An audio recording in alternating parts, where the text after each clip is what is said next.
This is a big moment in your life. Yeah, it is. I mean, it really is. I Yeah. mean, you've had a great recording career, and people knew you, but this is a different level. It is. You're up for 3 Grammys. I mean, I told you, it's a great work of art, your album.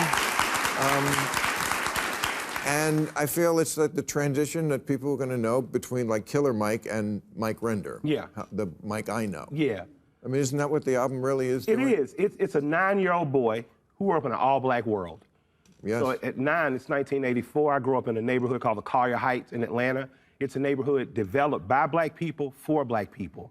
So it wasn't segregated, wasn't redlined. It was just a bunch of black people that said, we don't want to fuss and fight and argue. We'll let's live amongst each other. And that meant very working class black folks like my grandfather and the very rich like the Herman Russell family who helped to develop Atlanta. We lived together. So there were good schools because there was a diverse tax base. There was hope and optimism because all you saw was black success or failure based on choices, not necessarily systemic things. You fought the systemic things. You never saw white people. On PBS, where...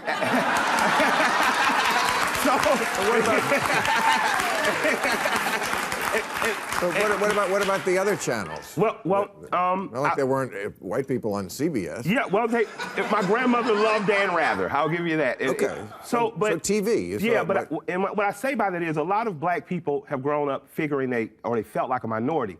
I didn't. I felt like the majority. All my heroes and villains looked like me. And I grew up as hip hop grew up, and I grew up as this city grew up. And this 9-year-old boy dared to dream to be a rapper. And he made all the mistakes that young men make in urban, he got into bullshit like selling drugs. He had babies too young. He also went to Morehouse College. He was extremely intelligent. And he fell in love with the art form that was born in the South Bronx and overtook the world. It is our #1 cultural export to this day. He was smart because he listened to people on PBS and people like Carlin and people like Pryor and people like you. He was confident because he saw black success all around him. And he was very stubborn about his dream, and that has brought me to getting nominated for 3 Grammys.